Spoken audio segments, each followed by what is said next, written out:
সবচাইতে ভয়ঙ্কর অভিজ্ঞতা, কোন প্রাণীর জন্য সর্বোচ্চ এবং সবচাইতে ভয়ঙ্কর অভিজ্ঞতা হচ্ছে মৃত্যু। এবং এত ভয়ঙ্কর অভিজ্ঞতা, এই অভিজ্ঞতাটা কারো কাছে শেয়ার করে যাওয়া যায় না। মরার সময় কেউ বলে যেতে পারছিল আমার মরতে এমন লাগছে, কইতে পারছে? কেমন লাগছে বলতে পারে? বলা যায় না। তার আগেই চলে যেতে হয় শৈশব, কৈশোর, যৌবন, বার্ধক্য, প্রৌঢ়ত্ব, হ্যাঁ, বয়সের ছাপ, কালো চুল দাড়ি সাদা হয়ে যাওয়া, দাড়ি চুলের শুভ্রতা, দুর্বলতা।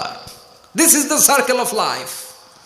ছোট্ট ছিলাম, বড় হলাম, সিঙ্গেল ছিলাম, ডাবল হলাম, তারপরে বাবা হলাম, তারপরে শ্বশুর হলাম, তারপরে নানা হলাম, তারপরে চলে যেতে হবে।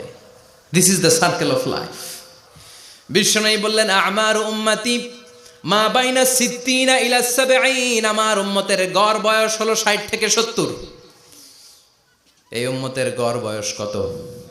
60 থেকে 70। ওয়া আকাল্লুহুম মাইয়াজুজু জালিক, অল্প কিছু মানুষ আছে যারা 70-এর বেশি হায়াত পায়। এখানে 70-এর বেশি আছেন কারা? হাত তোলেন দেখি তো।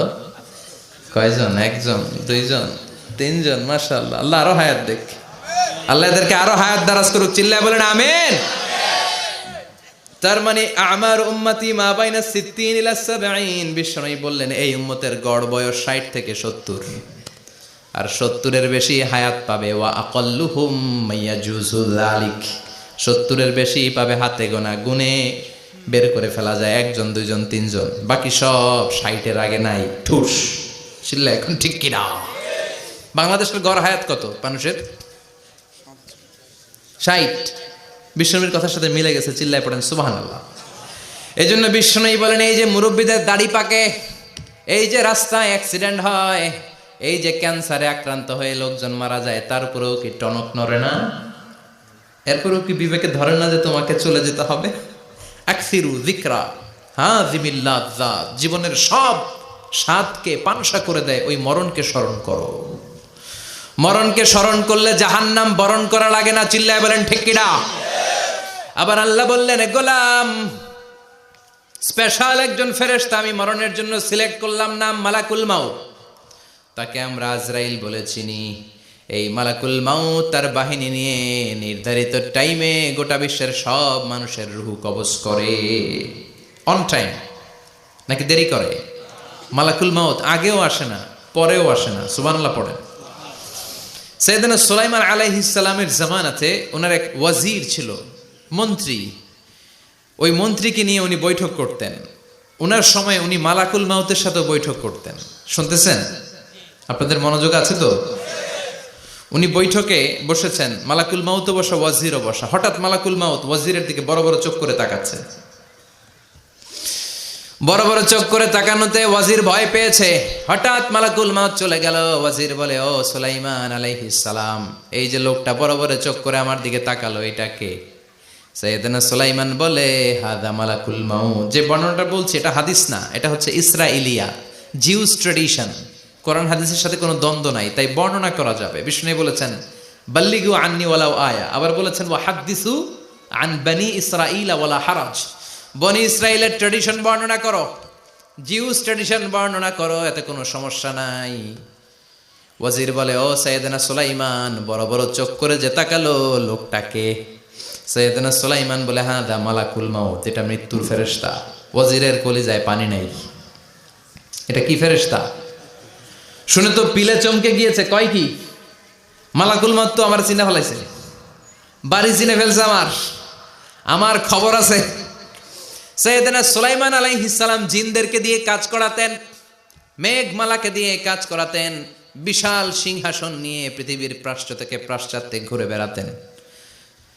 সাইয়েদনা সুলাইমানকে ওয়াজির বলে ও সুলাইমান, মেঘমালাকে আদেশ করে দেন আমি আর এই ফিলিস্তিনের ভূখণ্ডে থাকতে চাই না। আকাশের মেঘমালার উপরে আমারে বসিয়ে দেন, আর বলে দেন আমারে নিয়ে যেন আকাশের মেঘমালা হিন্দুস্তানের ওই দূর পর্বতে রেখে আসে। আকসা আল হিন্দ, হিন্দের সবচেয়ে দূরবর্তী জায়গায় যেন আমার রেখে আসে। সাইয়েদনা সুলাইমান বললেন আকাশের মেঘ যাও, আমার ওয়াজিরকে নিয়ে হিন্দুস্তানের একটা উপদ্বীপে রেখে আসো।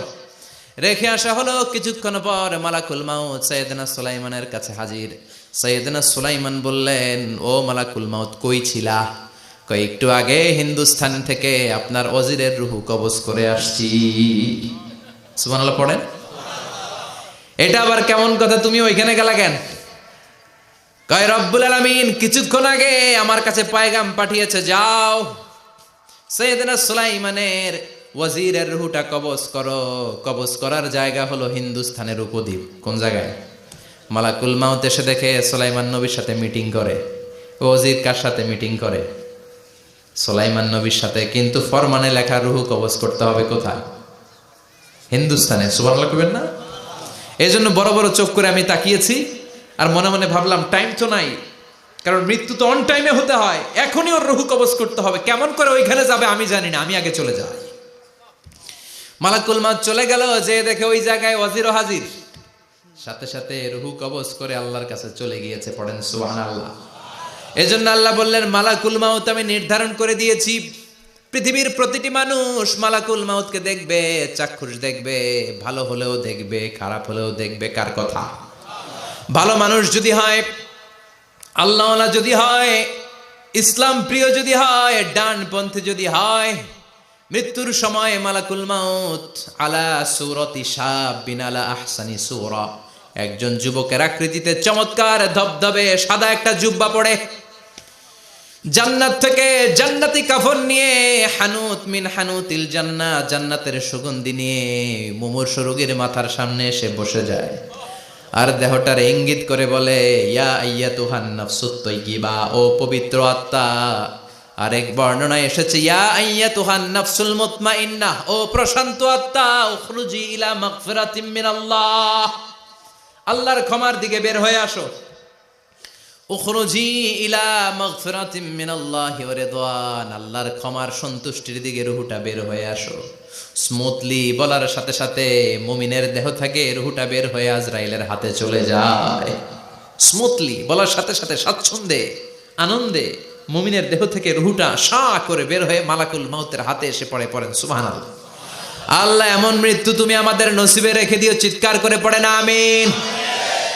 আর যারা ইসলাম মানে নাই, আর যারা কোরআন মানে নাই, আর যারা দিন কায়েমের আন্দোলন করে নাই, দিনকে ভালোবাসে নাই, বাম আর রামপন্থী ছিল, নাস্তিক ছিল, ইসলাম বিরোধী ছিল, তাদের কাছেও মালাকুল মাউত আসে কি আসে না? চিল্লায় বলেন আসে কি আসে না? তাদের কাছেও আসে, কিন্তু আলা সূরাতি আকবাহি রাজুল, একজনের চেহারা যত ভয়ঙ্কর হতে পারে, যত নিকৃষ্ট হতে পারে, এরকম ভয়ঙ্করতম নিকৃষ্ট দুর্গন্ধওয়ালা একটা চেহারা নিয়ে আসে। রিজলাহু ফিল আরদ, পা থাকে জমিনে, রাসুহু ফিস সামা, হাদিসের বর্ণনা, পা দুইটা জমিনে, মাথা আকাশে।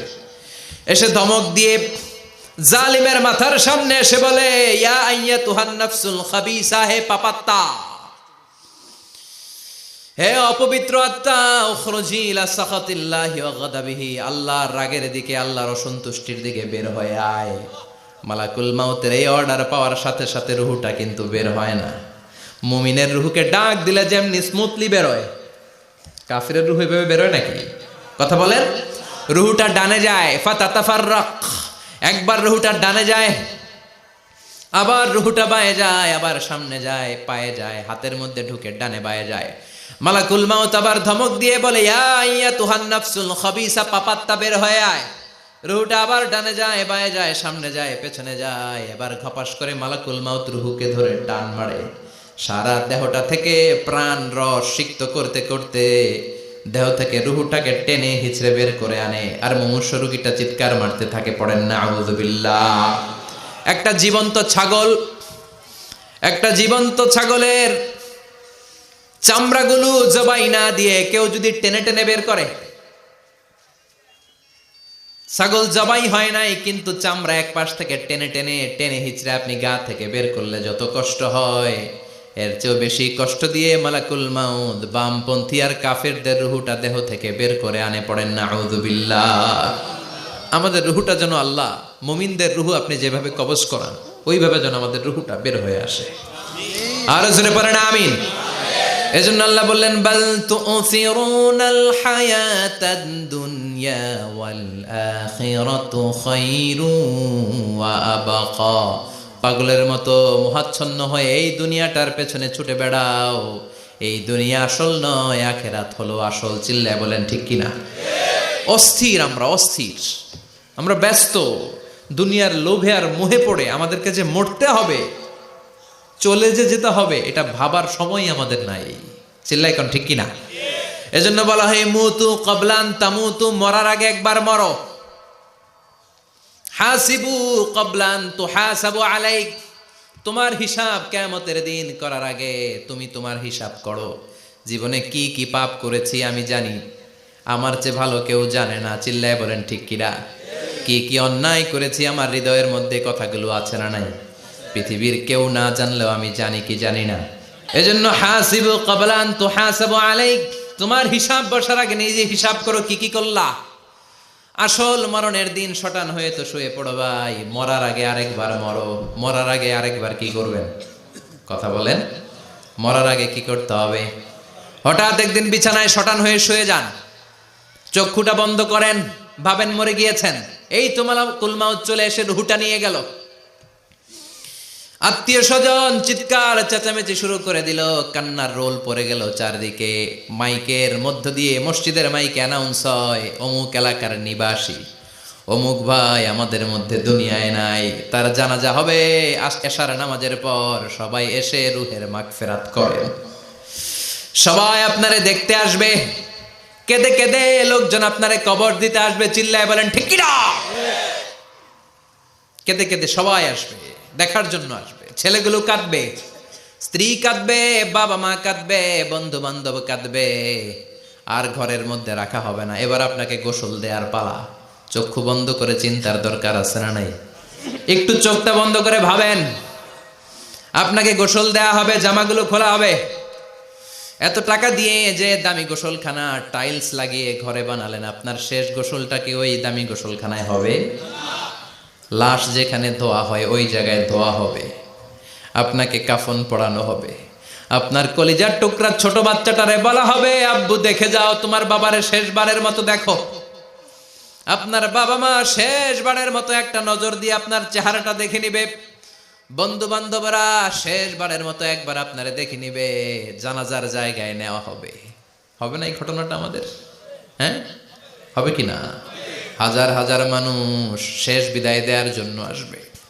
চারটা তাকবীর দিয়ে ইমাম নামাজ শুরু করবে। আল্লাহু আকবার, আল্লাহু আকবার, আল্লাহু আকবার, আল্লাহু আকবার বলে নামাজ শুরু করবে। নামাজ শেষ। এবার পালকিতে করে কবরে যাওয়ার পালা। আহা, যেতেই হবে, যেতেই হবে। পালকিতে করে লোকজন নিতে শুরু করবে। কবরস্থানের ওই জায়গায় যেখানে মানুষ বছরে মানুষ না মরলে যায় না, ওই গহীন নিঝুম কবরস্থানে ঢুকানো হবে। পালঙ্ক থেকে নামিয়ে আপনার জন্য করে রাখা আগ থেকে কবরটার মধ্যে শুইয়ে দেয়া হবে। উপরে বাঁশ দিয়ে ছাউনি। শেষবারের মতো সবাই দেখে বাঁশের ছাউনির উপরে মাটি চাপা দিবে।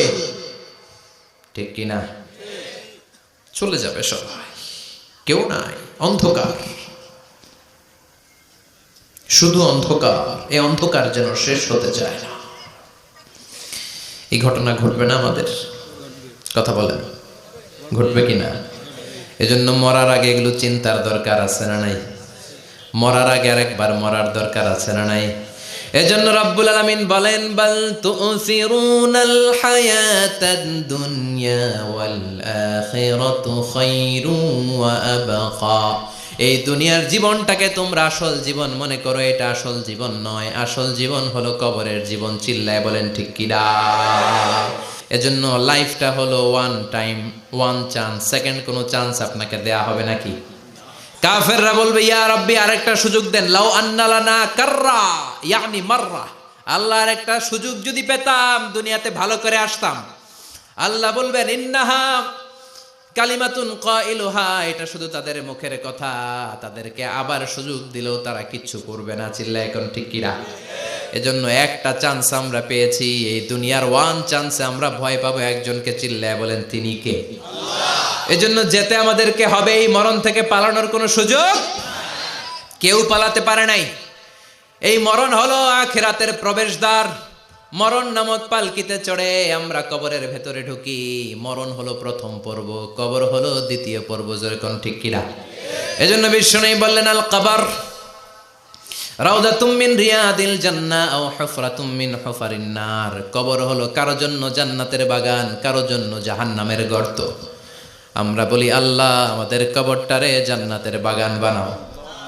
আরো জোরে পড়েন আমিন। আবার বিশ্বনবী বললেন, ইন্নাল কবরা আউয়াল মানজিল মিন মানাজিলিল আখিরাহ। কবর হলো আখিরাতের মানজিলগুলোর প্রথম মানজিল। আখিরাতে একটার পরে একটা অনেকগুলো স্টেশন আপনাকে পার হতে হবে। প্রথম স্টেশনটার নাম হলো কবর। প্রথম স্টেশনের নাম কি? এই কবর নামক স্টেশনে যদি আপনি মাফ পেয়ে যান, সামনের সব স্টেশনগুলোতে মাফের ব্যবস্থা করবে কে? আল্লাহ।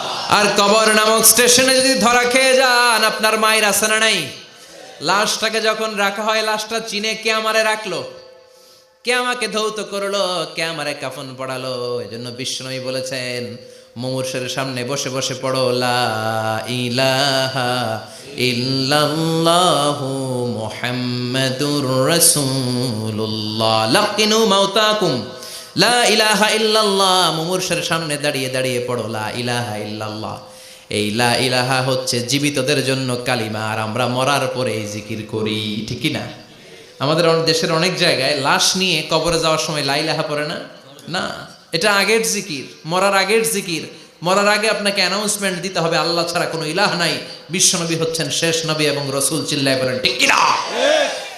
লাশটাকে যখন রেখে দেয়া হয়, বিশ্বনবী যত মানুষকে কবরে রেখেছেন তারপরে দাঁড়িয়েছেন আর বলেছেন, ইস্তাগফিরু লিআখিকুম, তোমার ভাইদের জন্য তোমরা দোয়া করো। ফাইন্নাহুল আনা ইউসআল, এখনই তাকে কবরে সওয়াল করা হবে। কবরে প্রশ্ন আসছে না নাই? কথা বলেন।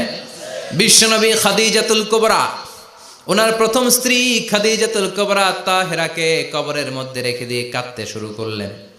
চোখের পানি ছেড়ে অনেক দোয়া করলেন। দোয়া শেষে সব সাহাবারা ঘরে ফিরে যায়, বিশ্বনবী যায় না। সাইয়েদনা আবু বকর বললেন, ও নবী চলেন ঘরে যাই।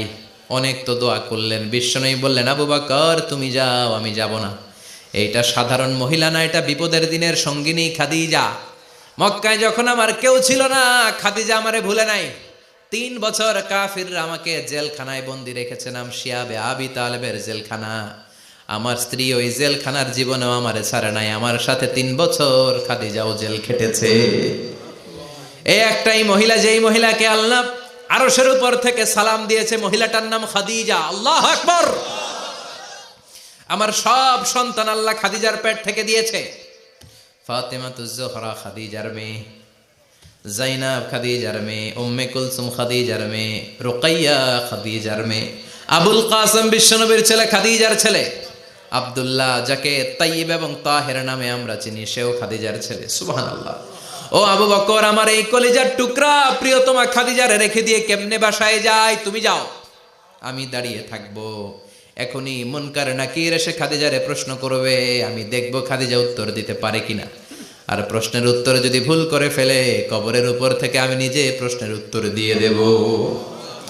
সাইয়েদনা জিবরাইল বললেন, নবী আপনার আর দাঁড়িয়ে থাকার দরকার নাই, আবু বকরের সাথে ঘরে চলে যান। আল্লাহ জানিয়ে দিয়েছে, খাদিজার কবরের প্রশ্নে যদি কোনো সমস্যা হয়, আরশের উপর থেকে খাদিজার প্রশ্নের জবাব আল্লাহ নিজে দিয়ে দিবে।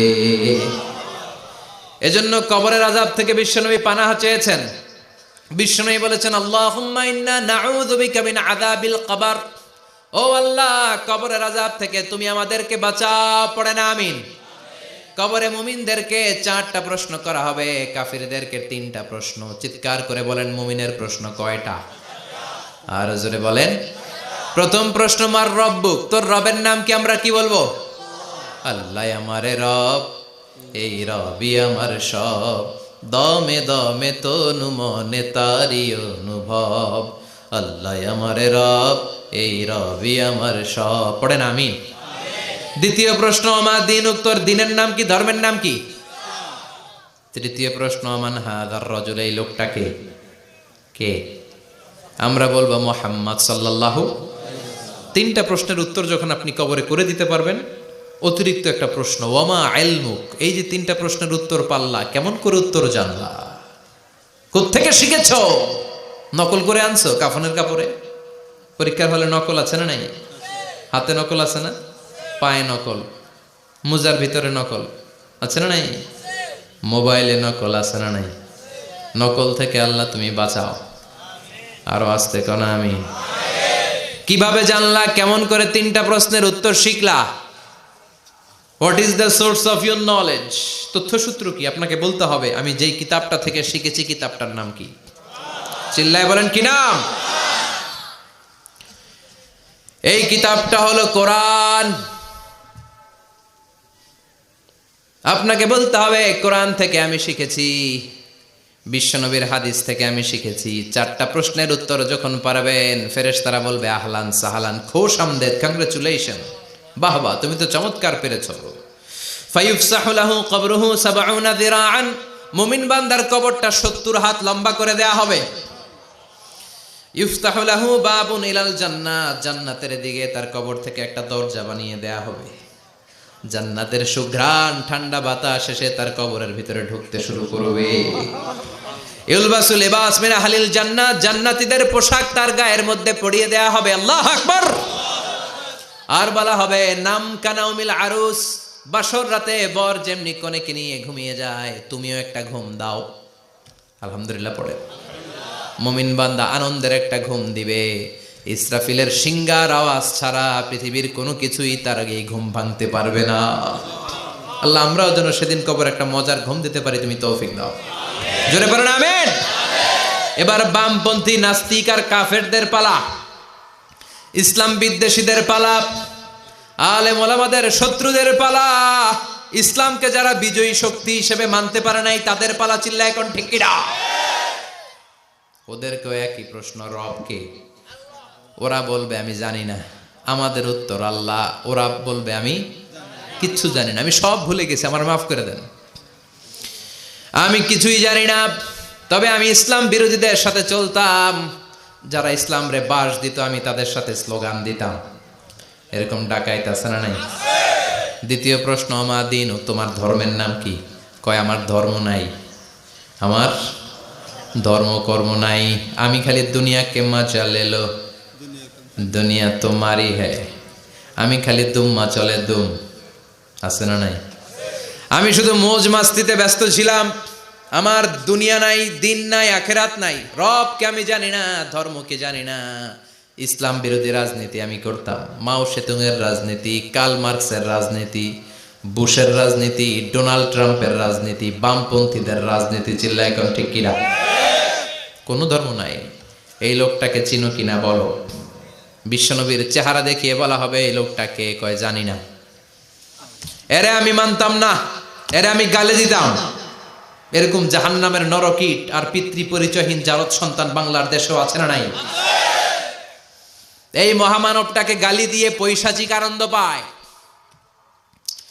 পত্রিকায় লিখে, ব্লগের মধ্যে লিখে, ইন্টারনেটে কার্টুন বানিয়ে বানিয়ে পৈশাচিক ফুর্তি করে। এগুলো জাহান্নামের কীট, এগুলো জারদ সন্তান, বাপ মায়ের ঠিক নাই। চিল্লা এখন ঠিক কিনা? আমার নবীরে যারা গালি দেয় এগুলোর বাপ মায়ের ঠিক আছে? এগুলোর কোনো গোড়া আছে? এগুলোর কোনো শেকড় আছে? এগুলো আগাছা। চিৎকার করে বলো ঠিক কিনা? বলবে আমি জানি না। ফেরেশতারা বলবে দাঁড়া, আমরা জানি। তোর সাথে কেমন আচরণ করতে হবে আমাদেরকে ট্রেনিং দিয়েছে কে? এবার শুরু হবে মাইর। কি শুরু হবে? কথা বলেন। মাইর। ফায়ুদরাবু বিমা তারিকা মিন হাদিদ, লোহার হ্যামার দিয়ে শুরু হবে মাইর। এক একটা হ্যামারের বাড়িতে মাথাটা ফেটে চূর্ণ বিচূর্ণ হয়ে যাবে, দেহটা জামিনের ভেতরে 70 গজ ডুবে যাবে, দেবে যাবে। ওর চিৎকারে কবরস্থানটাও থারথার করে কাঁপবে। আবার জামিনকে বলা হবে ইলতাইমি, চাপা দে। জামিনে ঢুকে যাওয়ার পরে জামিনের এ পাশ থেকে একটা চাপা, মাটি চাপা, বাম দিক থেকে মাটি চাপা, 2 চাপায় ডান দিকের পাজর বায়ে চলে যাবে, বাম দিকের পাজর ডানে চলে আসবে। ওর চিৎকারে কবরস্থানটা থার থার করে কাঁপবে। আল্লাহ এই ধরনের পরিস্থিতি থেকে তুমি আমাদেরকে বাঁচাও। আরো চিৎকার করে বলে না আমিন। এজন্য কবরের এই প্রস্তুতি নেওয়ার দরকার আছে না নাই? কোরআনের পক্ষে থাকার দরকার আছে না নাই? ইসলামের পক্ষে থাকার দরকার আছে না নাই? ইসলামী আন্দোলনের সাথে থাকার দরকার আছে না নাই? ইসলামের বিজয় চাওয়ার দরকার আছে না নাই? যে লোক ইসলামের বিজয় চায় না, যে লোক চায় না ইসলাম দিয়ে দেশ শাসিত হোক, যে লোক চায় না কোরআনটা সংসদ ভবনে নেতৃত্ব দেখ, তার অন্তরে ঈমান থাকতে পারে নাকি? এই জন্য মৃত্যু থেকে যতই পালিয়ে বেঁচে থাকতে পারবা নাকি? পারা যাবে? চিল্লায় বলেন। কোন নবীরা পারছে? আদম আলাইহিস সালাম মৃত্যু থেকে বেঁচে গেছে না? মরছে? কথা বলেন না। উনি পৃথিবীর একমাত্র মানুষ যিনি জানতেন যে উনি কতদিন বাঁচবেন। সুবহানাল্লাহ পড়েন। উনি জানতেন উনি কতদিন বাঁচবেন। কেন আল্লাহ জানালেন? এর কারণ মৃত্যু কি এটা উনি জানেই না, কেমনে মরে দেখেই নাই, কষ্ট কি জানে না। আমরা আমাদের দাদাকে মরতে দেখেছি, বাবাকে মরতে দেখেছি, মামাকে মরতে দেখেছি, মরণের কত কষ্ট আমরা দেখি, এজন্য ভয় আছে না নাই?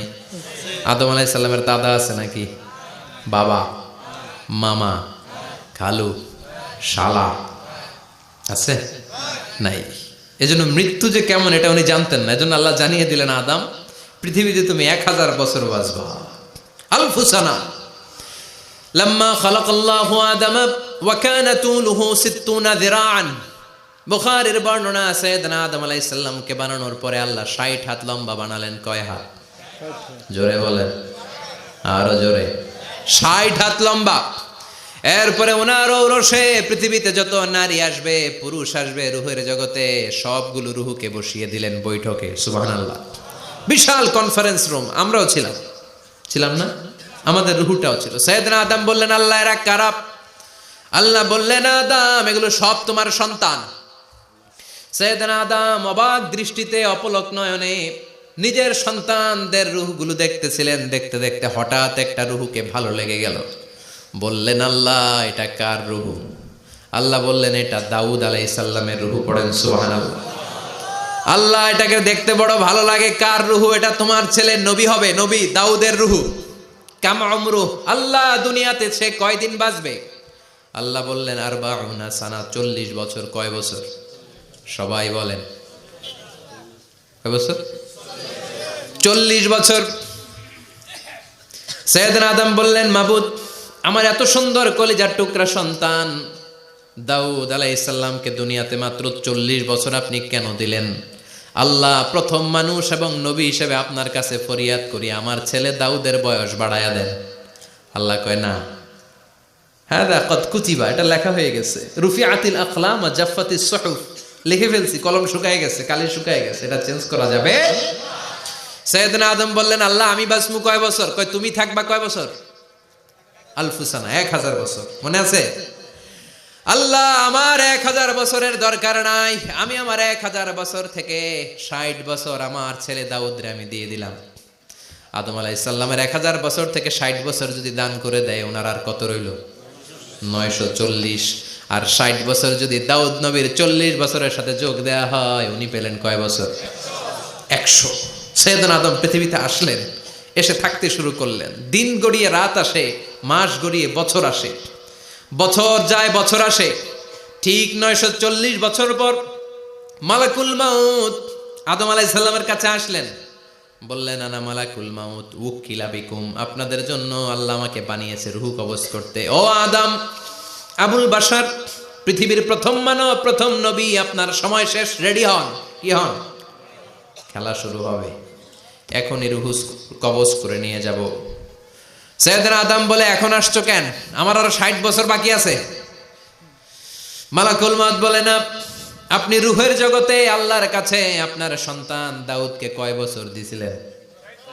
60 বছর। এজন্য 940 বছর আপনার জন্য লেখা।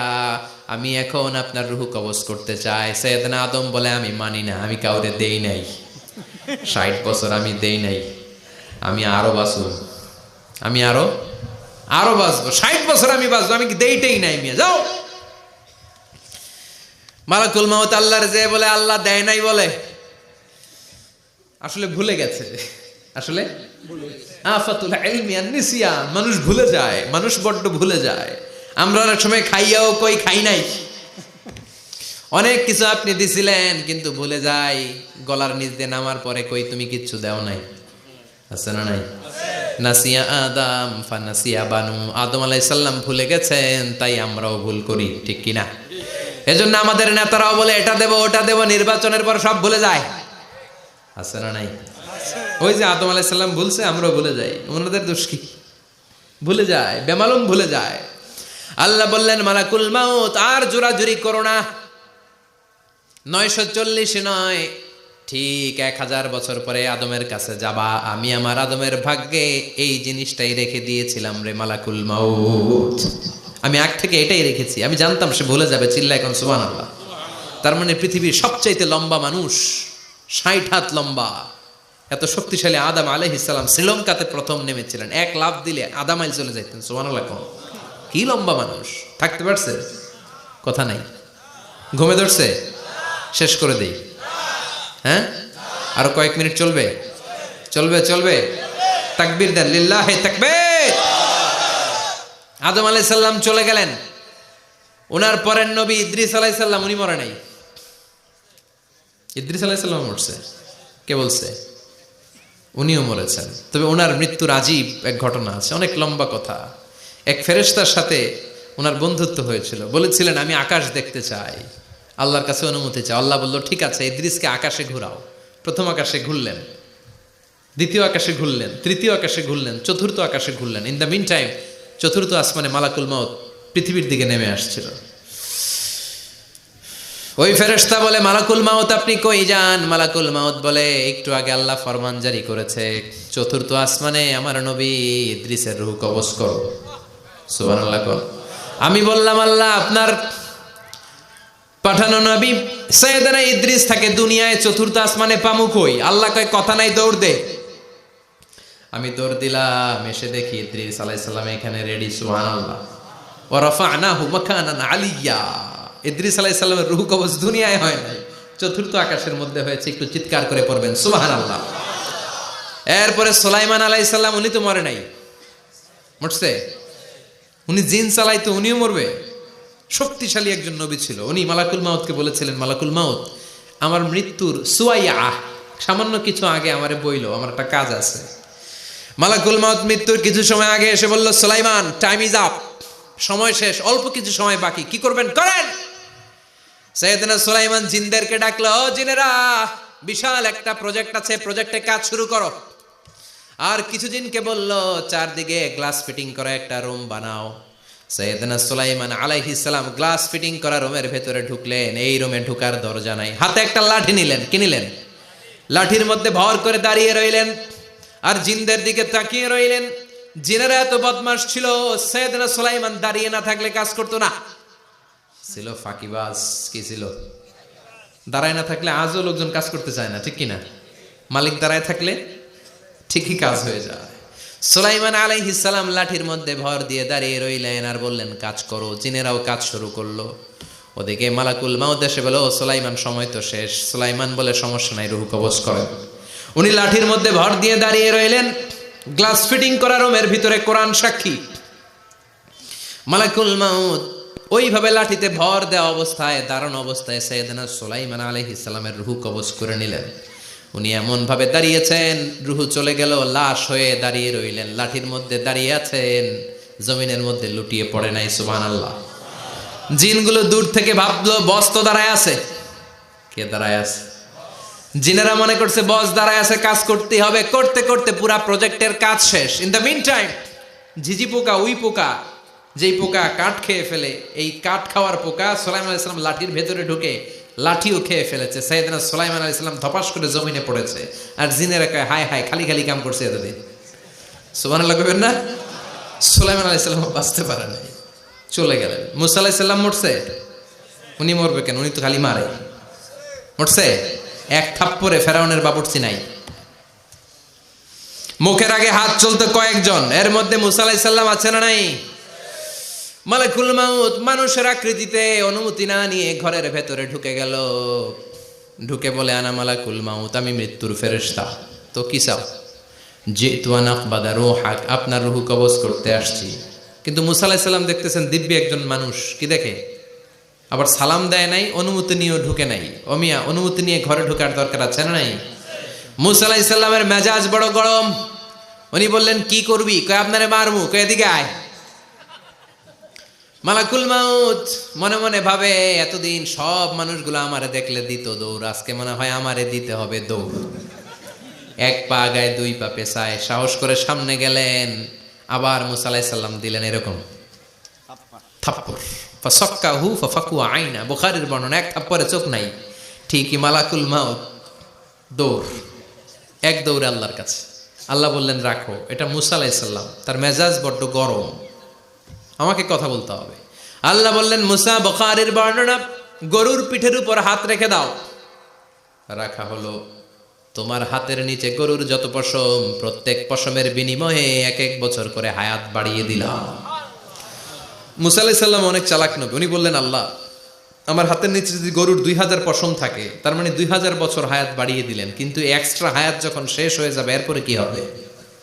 আগে ওইটা বলেন। আল্লাহ বললেন সুমাল মাউত, তারপরে তো মুসা মরতেই হবে, আসতেই হবে। সাইয়েদনা মুসা আলাইহিস সালাম বললেন ফাল আনা, তাহলে আর দেরির দরকার নাই, এখনই আমি আপনার কাছে চলে যেতে চাই। মালাকুল মাউত মুসা আলাইহিস সালামের রূহ নিয়ে উড়াল দিলেন। সুবহানাল্লাহ। বাঁচতে পারছে? বিশ্বনবী মরে নাই, উনি ইন্তেকাল করেছেন। চিল্লায় এখন ঠিক কিনা? ইন্তেকালের আগে বিশ্বনবী প্রচন্ড অসুস্থ হলেন। মা আয়েশারে ডেকে বললেন আয়েশা, মনে হয় আমি বাঁচব না। ওই যে খায়বার বিজয়ের দিন, খায়বার দুর্গ বিজয় করার পরে এক ইহুদি মহিলা আমার দাওয়াত দিয়েছিল। ওই দাওয়াত খেতে যাওয়ার পরে গোশতের মধ্যে বিষ মাখানো হয়েছিল রে আয়েশা।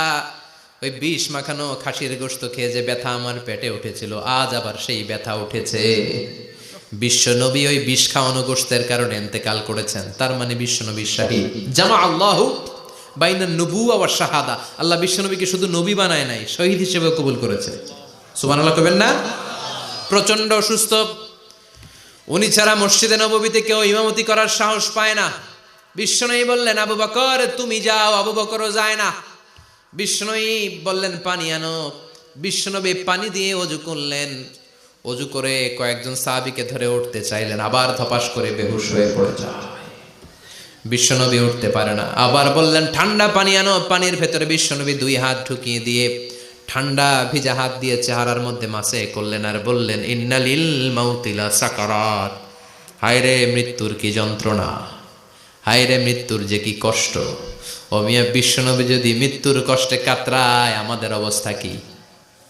আমাদের নসিবে কি আছে? আল্লাহ তুমি বাঁচাও, পড়ে না আমিন। বিশ্বনবী কাঁদছেন, সাহাবারা একের পর এক দেখতে আসে, কান্নার রোল পড়ে গেল চারদিকে। বিশ্বনবীর কলিজার টুকরা নয়নের পুটুলি সাইয়্যিদাতুনা ফাতিমা বিশ্বনবীর কান্না সহ্য করতে পারে না। বিশ্বনবীকে ধরে মা ফাতিমা, সাইয়্যিদাতুনা ফাতিমা বিলাপ করা শুরু করে দিলেন, চিৎকার দিয়ে কান্নাকাটি শুরু করে দিলেন আর বললেন ওয়া কুরবাবা, ওয়া কুরবাবা, হায় হায় আমার বাবার কি কষ্ট, আহা আমার বাবার কি কষ্ট হচ্ছে।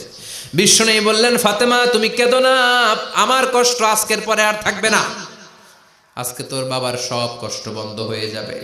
কি যেন কানে কানে বললেন, ফাতেমা আরো কেঁদে দিল। আবার কানে কানে কি যেন বললেন, ফাতেমা হেসে দিল। বিশ্বনবীর ইন্তেকালের অনেক পর মা আয়েশার কাছে ফাতেমা বললেন, আমি যখন প্রথমে কেঁদেছিলাম আব্বা বলেছিল আমি আর বাঁচবো না রে ফাতেমা। আবার কানে কানে একটা কথা বলার পরে হেসেছিলাম, আব্বা বলেছিল আমার পরে আমার পরিবার বর্গের মধ্য থেকে সর্বপ্রথম তোমার সাথে আমার দেখা হয়ে যাবে রে ফাতেমা। অল্প কয়েক মাসের ব্যবধানে সাইয়্যিদাতুনা ফাতেমা উনিও ইন্তেকাল করলেন। বিশ্বনবী শোয়া থেকে উঠতে পারে না। এক সাহাবীকে দেখলেন মেসওয়াক করছে। বিশ্বনবী মেসওয়াকের দিকে তাকিয়ে রইলেন। বিশ্বনবীর নিথর দেহটা পড়ে আছে। আয়েশারা যে বলবে আয়েশা মেসওয়াক দাও, বলতে পারে না। মা আয়েশা বুঝতে পেরে মেসওয়াক আনলেন, বিশ্বনবীকে মেসওয়াক করিয়ে দিলেন। এবার বিশ্বনবী বললেন ও আবু বকর শোনো, আল্লাহ আমাকে অপশন দিয়েছে। কি দিয়েছে? আল্লাহ বলেছে নবী আজীবন থাকতে চাইলে থাকেন, আর আসতে চাইলে চলে আসেন। আমি থাকতে না চেয়ে আল্লাহর কাছে চলে যাওয়ার ইচ্ছা করলাম। সাইয়েদনা আবু বকর কান্না জুড়ে দিলেন। বিশ্বনবী বললেন আসসালাত আসসালাত, ও আমার উম্মতেরা নামাজ তরক করো না। ইন্তেকালের আগে বললেন নামাজ ছেড়ে দিও না। আর বললেন ওয়ামা মালাকাত আইমানুকুম, তোমাদের অধীনস্থ কর্মচারীদের সাথে খারাপ আচরণ করো না। ঘাম শুকানোর আগে পয়সা দিয়ে দিও। আর হাত দুটো উঁচু করে বললেন আল্লাহুম্মা ইলার রাফিকিল আলা, ও আল্লাহ আমি আপনার কাছে যেতে চাই। এই কথাটা বলে বিশ্বনবীর হাত দুইটা ধপাস করে জমিনে পড়ে গেল, বিশ্বনবীও চলে গেলেন। থাকতে পেরেছে কেউ? চিল্লায় বলেন। এজন্য আমরা আল্লাহর কাছে ইমানই মৃত্যু চাই। কি মৃত্যু? আমরা উত্তম মৃত্যু চাই। চিল্লায় বলেন কি মৃত্যু? এজন্য মরণের আগে ইমান নিয়ে মরার দরকার আছে না নাই? বিশ্বনবী দোয়া করতেন আল্লাহুম্মা রযুকনা হুসনাল খাওয়াতিম, ও আল্লাহ আমাদের শেষটা যেন ভালো হয়। শেষ কথা বলি, এদিকে তাকান, মনোযোগ আছে? বলতেন আল্লাহুম্মা রযুকনা হুসনাল খাওয়াতিম, ও আল্লাহ আপনি আমাদেরকে ইমানের মৃত্যু দেন, আমাদের শেষটা ভালো করেন। কারণ সব ভালো তার শেষ ভালো। জানেন না এটা আপনারা? সব ভালো তার শেষ ভালো। আজীবন ইসলামের পক্ষে, আজীবন নামাজি মুত্তাকি, মরার আগে কাফের হয়ে মরে, এরকম আছে না নাই? মরার আগে শাহবাগের মঞ্চে উঠে ভাষণ দেয়, ভাইয়েরা আমার, আছে না নাই?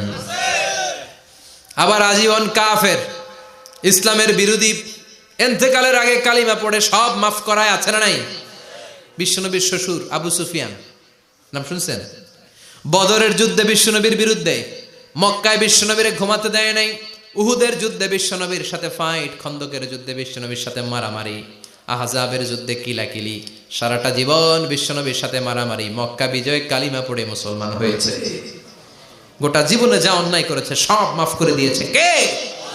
এজন্য আমরা আল্লাহরে বলি, আল্লাহ কালিমাটা পড়তে পড়তে যেন আমরা মরতে পারি। চিৎকার করে পড়ে না আমিন। জিহাদের ময়দানে এক সাহাবা যুদ্ধ করতে লাগলেন। বুখারীর বর্ণনা, যুদ্ধ করতে করতে কাফেরদেরকে মারতে মারতে, হাদিসের ভাষ্য লা ফাযা ওয়ালা শাযা ইল্লা ইয়াদরিবুহা বিসাইফি, তার সামনে যত কাফের আসে সে কচুকাটা করে। অন্য সাহাবীরা খুশি হয়ে যায়, অন্য সাহাবীরা বলে আজকের সব সওয়াব এই সাহাবী পেয়ে যাবে। কিন্তু বিশ্বনবী হঠাৎ করে একটা কথা বললেন, ওই কথা শুনে সাহাবীরা অবাক। বিশ্বনবী বললেন হুয়া ফিন্নার, ও জাহান্নামে যাবে। কই যাবে? জিহাদের ময়দানে এক মুজাহিদ সাহাবী কাফিরদেরকে মেরে শেষ, কিন্তু বিশ্বনবী বললেন কই যাবে? কথা কয় না। এক সাহাবী কয় ঘটনা কি? এত বড় মুজাহিদ ফি সাবিলিল্লাহ কেন জাহান্নামে যাবে? আমি লুকিয়ে লুকিয়ে দেখি। লুকিয়ে লুকিয়ে ওই সাহাবী দেখে মুজাহিদ সাহাবী যুদ্ধ করতে করতে কাফিরদের বিশাল একটা ঘাটির ভেতরে ঢুকে গেল। মারতে মারতে মারতে মারতে হঠাৎ এক কাফেরের আঘাতে এই মুজাহিদ সাহাবীর ডান হাতটা কাটা পড়ে গেল। এবার ডান হাত দিয়ে ফিনকি দিয়ে রক্ত বের হতে শুরু করলো। মুজাহিদ সাহাবী আর যন্ত্রণা সহ্য করতে পারে না। যন্ত্রণা সহ্য করতে না পেরে কাতরাতে কাতরাতে নিজের হাতের ছুরিটাকে জমিনের মধ্যে গেড়ে দিয়ে ছুরির উপর ঝাঁপিয়ে পড়ল। পেটের এই দিক দিয়ে ঢুকে ওপাশ দিয়ে বের হয়ে গেল, এফার হোফার হয়ে গেল, মানে আত্মহত্যা করলো। ঠিক কি না? জাহান্নামী না? কথা কম। লুকিয়ে লুকিয়ে যে সাহাবা দেখেছে চিৎকার দিয়ে বিশ্বনবীর কাছে যেয়ে বলে আশহাদু আন্নাকা রাসূলুল্লাহ, ও নবী আপনি যে আসল নবী, কোনো সন্দেহ নাই, আমি লুকিয়ে লুকিয়ে দেখেছি। ওই মুজাহিদ সাহাবা বেঁচে নাই, সে কাফেরের আঘাতে শহীদ হয় নাই, নিজের পেটে নিজে ছুরি ঢুকিয়ে আত্মহত্যা করেছে। আজীবন বিশ্বনবীর সাথী, মরার আগে জাহান্নামী। আমরা কেউ জানি না আমাদের শেষটা কেমন হবে। এজন্য আমাদের শেষটা ভালো হোক, ভেরি সেন্সিটিভ ইস্যু। আমাদের শেষটা ইমানের হোক। এখন যেমনি মাথা ঠিক আছে, বুদ্ধিমত্তার সাথে শাহাদাত বাক্যের উপর যেন আমরা মরতে পারি। আমরা পড়ি আমিন। চিল্লায় পড়ে না আমিন। কি করে বুঝবেন মৃত্যুটা ভালো হলো? এক নাম্বার আলামত আন-নুতকু বিশ-শাহাদা, মরার আগে আওয়াজ করে জিকির করে কেউ যদি পড়তে পারে লা ইলাহা ইল্লাল্লাহু মুহাম্মাদুর রাসূলুল্লাহ সাল্লাল্লাহু, এটা হচ্ছে আলামাতু হুসনিল খাতিমা। আপনার মৃত্যুটা যে ভালো মৃত্যু হয়েছে এটার আলামত। কি মৃত্যু? সবাই বলেন ভালো মৃত্যু আমরা চাই কি চাই না? ভালো মৃত্যুর এক নাম্বার আলামত কালিমা পড়ে যদি মরতে পারে। বিশ্বনবী বলেন মান কানা আখিরু কালামিহি লা ইলাহা ইল্লাল্লাহ, যে ব্যক্তির সর্বশেষ কথাটা হবে, বাক্যটা হবে লা ইলাহা ইল্লাল্লাহ, দাখালাল জান্নাহ, সে জান্নাতি হয়ে যাবে। সুবহানাল্লাহ পড়েন। এরপরে বিশ্বনবী বললেন আল মুমিনু ইয়ামুতু বিজাবি ইরকিল জাবিন, মুমিন যখন মারা যায় তার কপাল ঘেমে যায়। সুবহানাল্লাহ পড়েন। হাত ঘামে না, পা ঘামে না, মুমিনের কপাল ঘামে। সুবহানাল্লাহ। এজন্য কেউ মারা গেলে কপালের মধ্যে হাত দিবেন, দেখবেন ওই ঘামের মধ্যে একটা জান্নাতি ঘ্রাণ আছে। সুবহানাল্লাহ। আল্লাহ, আমরা যখন মরে যাব আমাদের কপালটা যেন এরকম ঘেমে যায়। আমিন পড়েন আর জোরে আমিন। আল মুমিনু ইয়ামুতু বিআরাকিল জাবিন, মুমিন মারা গেলে তার কপাল ঘামে। কপাল ঘামলে বুঝতে হবে এটা ভালো মৃত্যু, ইমানি মৃত্যু। চিল্লায় বলেন ঠিক কিনা? এরপরে বিশ্বনবী বললেন ফি লাইলাতিল জুমা, জুমার রাতে যদি মরে, আও ফি শাহরি রমাদান, কিংবা রমজান মাসে যদি মরে, আও ফি সাফারিল হজ, কিংবা হজের সফরে যদি মরে। বাংলার জমিন থেকে অনেক হাজিরা হজ করতে যায়, অনেকে ওইখানে যে আরাফাতের ময়দানেও মারা যায়, এরকম হাজি আছে না নাই? খুশনসিব, এটা খুশনসিব। আলহামদুলিল্লাহ পড়েন। এরপরে বিশ্বনবী বললেন মাউতু শাহাদা, আল্লাহর রাস্তায় জিহাদ করে কালেমার বাণীকে উপরে তুলে ধরার জন্য কেউ যদি শাহাদাতের বাণী, শাহাদাতের পেয়ালা পান করে, শাহাদাতের মৃত্যুর চাইতে ভালো মৃত্যু আর হতে পারে না। শাহাদাতের মৃত্যুর চাইতে শ্রেষ্ঠ মৃত্যু আছে নাকি? কথা বলেন। আমরা শহীদ হতে চাই কি চাই না? শাহাদাতের তামান্না যেই মুমিনের অন্তর নাই, অন্তরের ভেতরে নাই, ওই লোক কি মুমিন হতে পারে নাকি? মান সাআলাল্লাহ শাহাদা, বিশ্বনবী ফরমান, যে ব্যক্তি আল্লাহর কাছে শাহাদাতের মৃত্যু চায়, বাল্লাগাহুল্লাহু মানাজিলাশ শুহাদা ওয়া ইন মাতা আলা ফিরাশিহি, কেউ যদি আল্লাহর কাছে শাহাদাত অন্তর থেকে কামনা করে, রব্বুল আলামিন ওই ব্যক্তিকে শাহাদাতের মর্যাদায় নিয়ে যাবেন, যদিও সে বিছানায় পড়ে পড়ে মারা যায়। বিছানায় পড়ে মারা গেছেন, কিন্তু অন্তরে কামনা ছিল আল্লাহ আমার তুমি শহীদ হিসেবে কবুল করো। শহীদদের কাতারে আপনারা দাঁড় করায় দিবে কে? ওমরে ফারুক বলতেন আল্লাহুম্মা রযুকনা শাহাদাতান ফি সাবিলিক, ও আল্লাহ আপনি আমারে আপনার রাস্তায় শহীদ হিসেবে কবুল করেন। ওয়ারযুক মাউতি ফি হারামি রাসূলিক, পৃথিবীর কোন শহরে মরতে চাই না, বিশ্বনবীর শহর মদিনা শহরে আমার মৃত্যু কবুল করেন। ওমরে ফারুক কই মরছে? কথা কও। ফজরের জামাতে ইমামতি করতে গিয়েছেন, মাওলাল মুগীরা আবু লুলু আল মাজুসি, মাওলাল মুগীরার আঘাতে অ্যাসাসিনেটেড বাই মুগীরা, স্টেবিং করেছে। এখানে তিনটা আঘাত করেছে, একটা এখানে, একটা পাজরে, একটা নাভির মধ্যে, নাভি কেটে দুই ভাগ। ওনাকে খাবার দেয়া হলো নাবিজ, দুধ মাখানো নাবিজ। ওই নাবিজের দুধ নাভি দিয়ে বের হয়ে যায়। উনি বললেন কে মেরেছে আমাকে? বলল অগ্নি উপাসক। শুকরিয়া করে বললেন আল্লাহ আমারে কোনো মুসলিম মারে নাই, কোনো মুমিন মারে নাই। উনি বেহুশ ছিলেন, হুশ ফিরে সবাই রে বললেন আসল্লান নাস, ফজরের যেই নামাজটা আমার ইমামতিতে শুরু হয়েছে, এক রাকাতের পর আমাকে মারা হলো। এবার আমাকে বলো আমার নেতৃত্বে যে নামাজটা শুরু হয়েছে, নামাজটা ঠিক মতো হয়েছে কিনা? সুবহানাল্লাহ। আমারে কে মারলো? কে তোমাদের খলিফা হবে? কি হবে আমার আব্দুর রহমানের আব্দুল্লাহর? এগুলো নাই। প্রথম কথা ছিল মানুষরা নামাজটা পড়েছে কিনা। সুবহানাল্লাহ। এজন্য শাহাদাতের তামান্না সবচেয়ে বড় তামান্না। চিল্লায় বলেন ঠিক কিনা? এরপর বিশ্বনবী বললেন মুরাবিতান ফি সাবিলিল্লাহ, মুসলিম রাষ্ট্রের পাহারা দেয় যারা, বর্ডার গার্ড। আমাদের দেশের বর্ডার গার্ডের কি বলে? আগে বিডিআর ছিল, এখন বিজিবি। আমার বিজিবির ভাইয়েরা না খেয়ে না পড়ে শীতের রাতে দেশ পাহারা দেয়। বিএসএফ এর গুলিতে যদি মারা যায় এটা শহীদ। সুবহানাল্লাহ। এর চেয়ে শ্রেষ্ঠ মৃত্যু আর হতে পারে না। এরপরে আল মাউতু আলা আমালিন সালেহ, কোন ভালো কাজের উপর মরণ। নামাজে সেজদা দিয়েছে, সেজদা অবস্থায় অনেকে চলে যায়, এরকম আছে না নাই? তাহাজ্জুদের যায় নামাজে মরণ দিও প্রভু আমায়, একামতে দিনের কাজে কবুল করে নিও আমায়। পড়েন আমিন।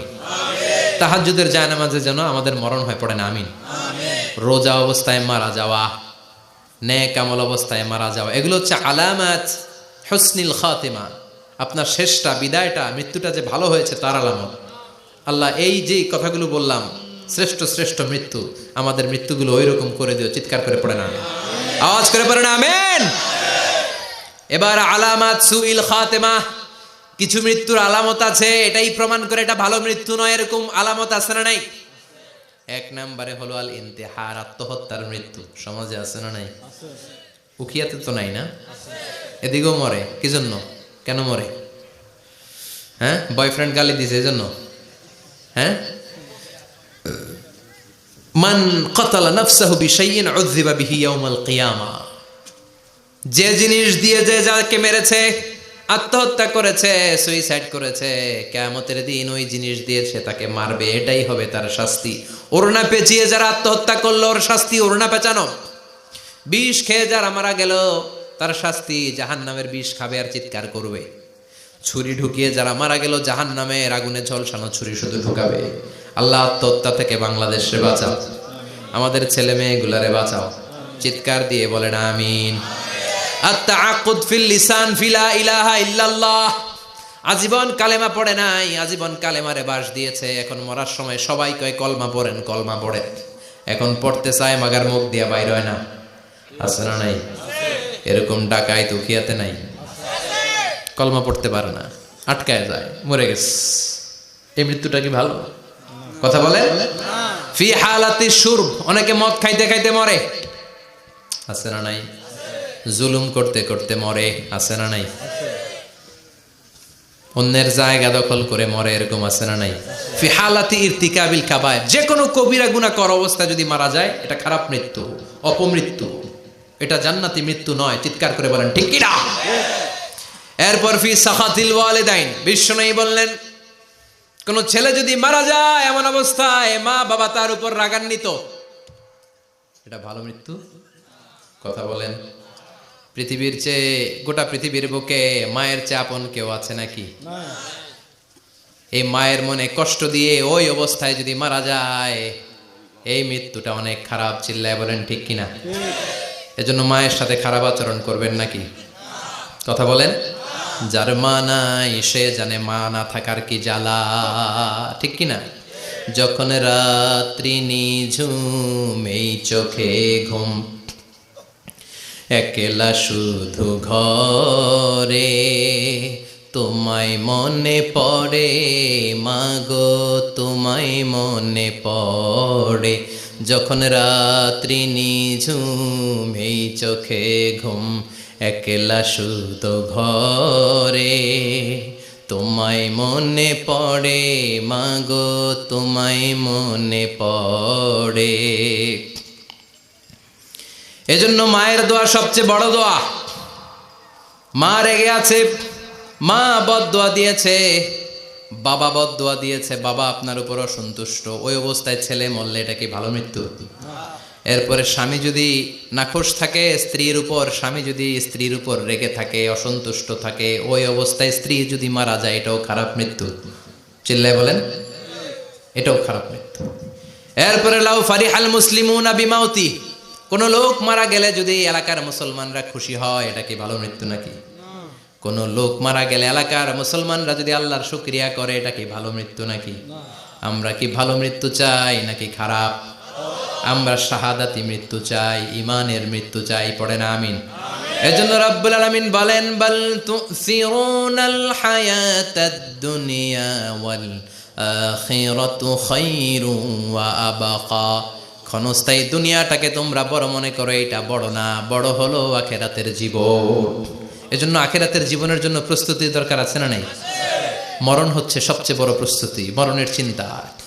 মান কানা ওয়াইদান ফাল মাউতু ইয়াকফি, যে নিজেকে সোজা করতে চায় মৃত্যুর চিন্তাই তার জন্য যথেষ্ট। আজকের এই আলোচনার পরেও কি আমাদের টনক নড়বে না? আজকের এই কথাগুলোর পরেও কি মৃত্যু নিয়ে আমরা ভাববো না? আজকের আলোচনার পরেও কি আমার হিসাব শুরু হওয়ার আগে আমি একটু নিজের হিসাব কষে নিব না? আল্লাহ আমাদের সবাইকে কথাগুলো বুঝার ও আমল করার তৌফিক দান করুক। আমরা পড়ি আমিন।